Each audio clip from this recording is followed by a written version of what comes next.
Most gardens don't fail because of bad luck. They fail because the gardener is working against the way the plant actually grows. You can water every day, buy the best fertilizer on the shelf, thin your seedlings until your back hurts, and still walk out at the end of August with thin tomatoes, bitter lettuce, and zucchini the size of a baseball bat that nobody really wanted in the first place. And the reason isn't that you're lazy or careless. It's that a lot of what gets passed around as gardening advice is just surface level. It tells you what to do without telling you why a plant responds. Once you understand the underlying logic of how a vegetable plant actually behaves, how it drinks, how it feeds, how it fruits, how it breathes, most of the confusion disappears. The 10 hacks I'm about to walk you through aren't magic tricks.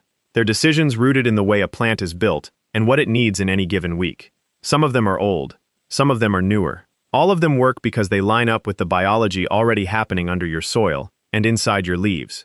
Read these in order. Try them in order. The order matters because each one builds on the last. By the time you reach the end of this, you'll know not just 10 things to do differently, but how to think about every harvest from here on out. The point isn't to memorize 10 steps. The point is to start seeing your garden the way the plant sees it, from the root up, from the leaf out, from the season in. Hack 1 is about where you put things in the first place. Most people plant by what looks nice in the catalog, or by what their neighbor had luck with last summer. But vegetable plants care about 3 things when they wake up in the soil: sunlight, root room, and airflow. A tomato root system wants a full square foot of loose soil to spread. A pepper wants a little less. A sprawling squash wants 3 or 4 feet of clear runway. If you crowd those root zones, the plants compete underground as much as they do above ground.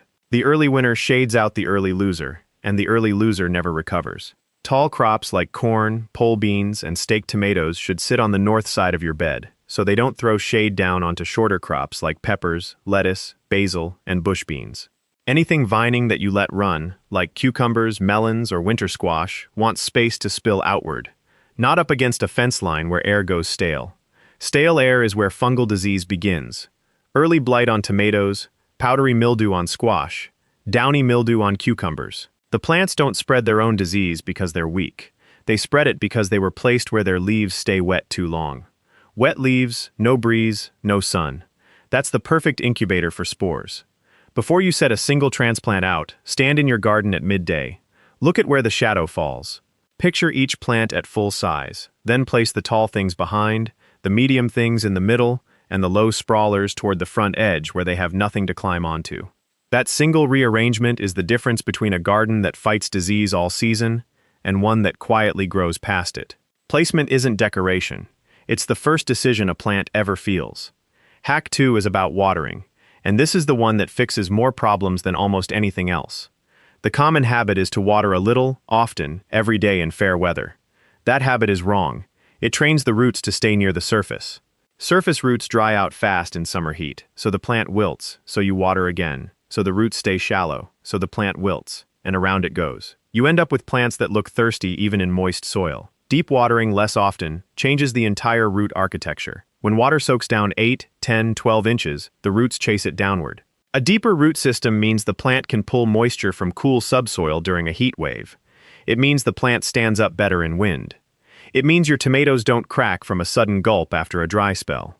Soak the bed so the water pools and disappears slowly, not a mist that sits on the leaves. Let the top inch or 2 dry out before you water again. Stick a finger in. If it's dry past your first knuckle, water. If not, wait.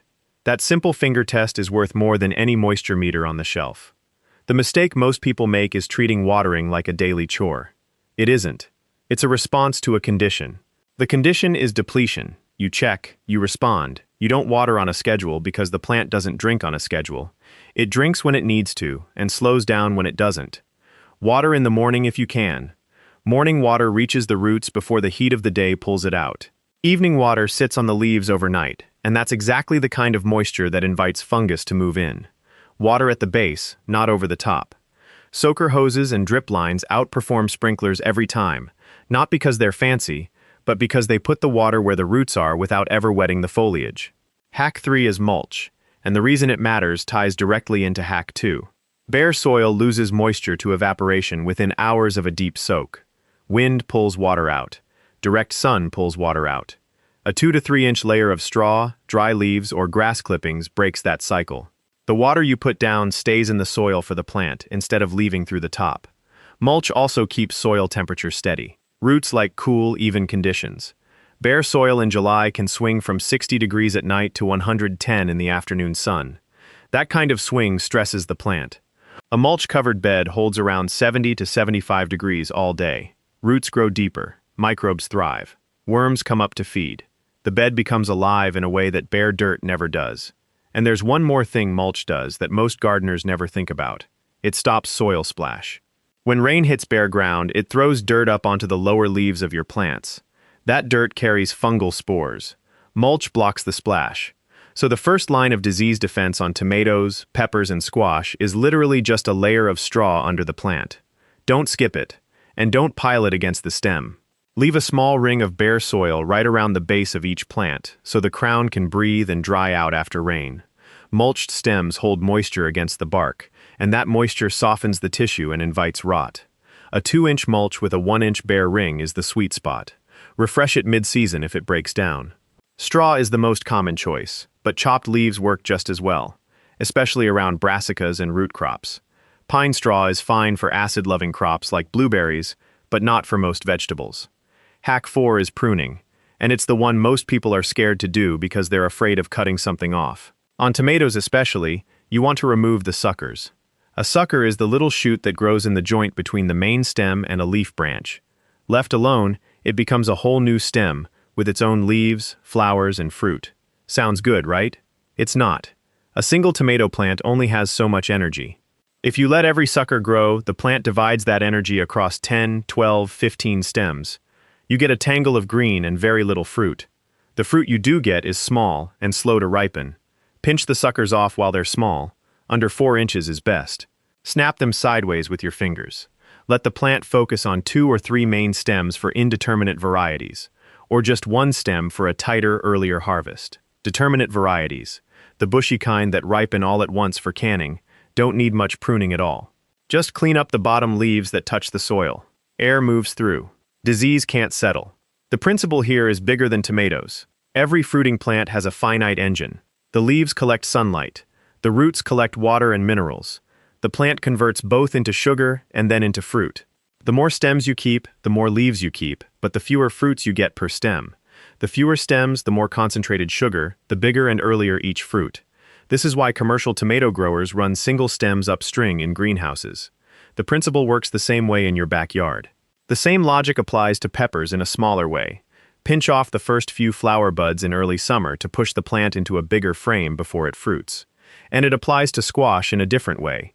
Pinch the main vine after it sets 3 or 4 fruits so the plant puts its energy into sizing instead of running more vine. Hack 5 is succession planting. Most home gardeners plant everything in one big weekend in May, and then harvest a flood in July and almost nothing in September. The plant doesn't know that. It just does its life cycle once and bows out. You can stretch that out. Stagger your plantings. Put in a row of bush beans every 2 weeks from late spring through midsummer. Same with lettuce, radishes, carrots, beets, and zucchini. The ones planted earliest will fade when the heat hits. The ones planted later will sail through cool nights in fall. You'll never go without. You'll never be drowning in one crop and starving the next month. A small garden with succession beats a big garden with one shot.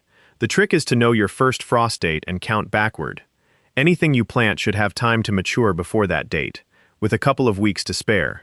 A packet of seeds costs $2 or $3. Splitting it across 3 sowings triples your harvest for the same money. The deeper principle is that most vegetables have a productive window measured in weeks, not months. A bean plant that yields for 3 weeks will keep producing if you started another round behind it. A lettuce plant that bolts in June will still be sweet in October if you planted it in August. Your garden doesn't need more space. It needs more starts. Keep a little nursery area off to the side, even a few pots on the back porch, and start the next round while the current round is still feeding you. The work stays the same. The harvest triples. Hack 6 is feeding the soil, not the plant. This is the biggest mindset shift in the whole list. Synthetic fertilizers feed the plant directly. A quick shot of nitrogen pushes leafy growth fast, and it feels like victory. But what you're actually doing is feeding the plant in bypass mode. The soil microbiome, the bacteria, the fungi, the worms, the beetles, gets starved. The organic matter breaks down.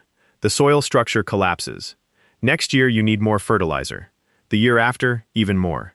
Compost and aged manure do the opposite. They feed the whole underground community, and that community feeds the plant slowly, steadily, in the form the plant actually recognizes. Work 2 inches of compost into the top of your bed every spring.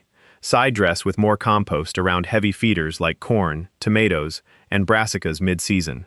If you want a cheap nitrogen boost mid-season, scratch in some alfalfa meal, or use diluted fish emulsion. These feed the soil, which feeds the root, which feeds the leaf. That's how it was done for thousands of years. That's how it still works best. There is one caution here. Fresh manure, especially hot chicken or horse manure, will burn young roots. It needs to be aged for at least 6 months before it goes near your vegetables. Composted manure, the kind that looks and smells like dark, crumbly soil, is safe. The difference is, the microbes have already done the work of breaking the ammonia down. When in doubt, your nose will tell you. Good compost smells like forest floor. Bad compost smells like a barn, and shouldn't go on a food garden yet.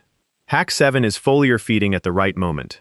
There's a window in nearly every vegetable plant's life where a light spray of diluted nutrients on the leaves pays back tenfold. That window is the early flowering stage. Just before blossoms open, the plant is loading up phosphorus and potassium for fruit set. A foliar spray of compost tea, kelp meal, or a very dilute fish emulsion at that moment gives it a direct boost through the leaves. The plant absorbs it within hours. Fruit set improves. Blossom drop drops. Yields climb. Foliar feeding is not a substitute for soil feeding. It's a top-up at the moment it matters most. Do it in the early morning or just after sundown so the leaves don't burn. Do it once at pre-bloom, then again 2 weeks later as fruit is sizing up. That's it. Don't overdo it. Too much foliar feeding creates a waxy buildup that blocks the leaf's own light processing. The leaves aren't just solar panels, they're also respiratory organs, full of tiny pores called stomata, that breathe in carbon dioxide and breathe out oxygen and water vapor. A heavy coating of anything greasy will clog those pores, and the plant will suffocate slowly. Use a fine mist. Use a dilute solution. Use it at the right moment, and then step back. Hack 8 is spacing for airflow, and it goes back to Hack 1 but with a finer point. Catalog instructions are written for industrial growers with perfect fertilizer programs and pesticide backups. Home garden plants need more room than the back of the seed packet says. Crowded plants compete for light, so they stretch tall and skinny. They compete for water, so they stress each other out. Their leaves touch and trap humidity. Disease moves from one plant to the next in a single afternoon breeze. Give each plant the room it actually needs. Tomatoes want 3 feet apart even if the packet says 18 inches. Zucchini wants 4 feet. Peppers want 18 inches to 2 feet. Squash wants 6. If your bed isn't big enough to give them that, plant fewer plants and let each one do its job. 3 healthy tomatoes that yield 20 pounds each beats 10 stressed tomatoes that yield 2 pounds each. Spacing is one of those hacks that feels like waste until you harvest and realize what the room bought you. There's a quiet bonus to proper spacing too. When you walk through a well-spaced bed, you can actually see the soil. You can see the mulch. You can see the undersides of the lower leaves where hornworms hide and where early blight first appears. You become a better inspector when the plants aren't smothering each other, and better inspection is the difference between catching a problem at week 1 and losing a crop at week 6. Hack 9 is timing planting by soil temperature, not the calendar. This is a quiet hack but a powerful one. Cold soil rots seeds. Warm soil wakes them. Beans germinate poorly below 60 degrees.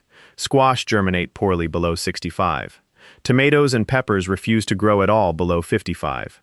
If you plant on the date on the calendar instead of the date on the thermometer, your seeds sit in cold dirt, get attacked by fungus, and fail to come up. You blame the seed. You buy more seed. You plant again. Get a cheap soil thermometer at any garden store. Stick it in the bed at root depth in the morning for a week before you plan to plant. When the temperature holds steady at the right range for your crop for 3 days in a row, plant. Then the seed comes up in 5 days instead of 3 weeks. The plant gets a fast start. It outpaces the weeds. It builds its root system before the heat hits. Timing matters more than technique for almost every spring crop. The same logic works in fall. Cool season crops like spinach, lettuce, kale, and radishes germinate best when the soil has cooled back down from summer. Plant them in late summer when nights drop into the 60s, not in early summer when the soil is still 80 degrees and the seeds refuse to sprout. The thermometer is cheap. The information it gives you is the difference between a stand and a skip row.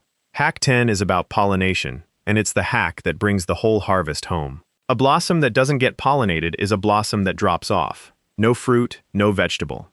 You see it all the time on squash, zucchini, tomatoes, peppers, cucumbers, beans. The reason is almost always that pollinators aren't visiting enough, or that the plant has more blossoms than bees can handle. You can fix this. Plant flowers near your vegetables. Marigolds, zinnias, cosmos, borage, dill when it bolts. They all pull bees in from half a mile away. The bees go from flower to flower and bump into your squash and tomato blossoms along the way. In the cool mornings when bees are slow, hand pollinate. Take a small brush, or even a cotton swab, swirl it inside the male flower, then dab it into the female flower. Female flowers have a tiny fruit behind the blossom. Male flowers don't. This trick alone rescues squash harvests when bee populations are low, or when rain keeps them in the hive. The deeper principle here is that a vegetable garden is not separate from the rest of the landscape. It's part of an ecosystem. The bees, the worms, the beetles, the birds, the soil fungi, they all participate. A garden surrounded by bare lawn is missing half its workforce. A garden ringed with flowers, herbs, and unfussy perennials has a full crew. If you only do one thing to invite pollinators, plant a clump of borage. The blue flowers keep coming all season, and the bees will show up like they were hired. So that's the list, but let me pull it all together for you. The reason these 10 hacks produce a bumper harvest isn't that they're secret. It's that each one lines up with something the plant was already doing. Placement matches how light falls. Watering matches how roots grow. Mulch matches how moisture stays. Pruning matches how the plant directs its energy. Succession matches how the season moves. Compost matches how soil feeds. Foliar feeding matches the moment of fruit set. Spacing matches how air moves. Timing matches how seed wakes. Pollination matches how fruit begins. Once you see the pattern, you stop needing lists. You look at any plant and ask the right questions. Where does it want light? How does it want water? What does it want to eat? When does it want to be left alone? You answer those questions and the plant responds. A garden run on this kind of logic doesn't just produce more food, it produces better food. The tomatoes ripen evenly because they weren't stressed. The lettuce is sweet instead of bitter because it didn't bolt in dry soil. The squash holds its shape because it had calcium and steady water during fruit fill. The carrots are straight because the bed was loose and deep. None of that comes from a single hack. It all comes from those hacks working together, week after week, soil season after soil season, and that's how a small backyard garden starts feeding a family for most of the year. The deeper shift that happens when you start growing this way isn't really about plants. It's about how you pay attention. You stop seeing the garden as a list of chores and start seeing it as a living system you are part of. That change in attention is what separates a gardener who gets a few good tomatoes from a grower who fills the pantry by August. Now here's what I'd ask you to do. Pick 3 of these 10 hacks. Don't try all 10 at once. Pick the 3 that address the biggest issue you had last year. If your plants wilted in summer, take hack 2 and 3. If your tomatoes stayed green and cracked on the vine, take hack 2 and 4. If your harvest ended in July and your bed sat empty in September, take hack 5. If your soil feels tired and your fertilizer bill keeps climbing, take hack 6. Try those 3 for one full season. Watch what changes. Don't just watch the plants. Watch the soil. Watch the bugs. Watch how long the bed stays moist after a rain. Then add another one. By next summer, you'll have all 10 working together without feeling overwhelmed. That's how practical knowledge builds. Not all at once. One working hack at a time. Until your garden starts running on logic instead of guesswork. You don't need a perfect garden this year. You need a slightly better one. Then a slightly better one than that. And if you walk out back tomorrow and notice something you've never noticed before, a sucker on a tomato, a cracked bed of soil, a cluster of male squash flowers with no females nearby, you'll know what to do with it. That's the deeper change. Not the harvest. The judgment. If this helped, leave me a comment telling me which hack surprised you most. And if you want the next one in this series, the one where I walk you through the exact day-by-day feeding and watering schedule for tomatoes from transplant to first ripe fruit, keep an eye on the channel. That one's coming, and it'll change the way you count the weeks between now and that first sandwich on the back porch.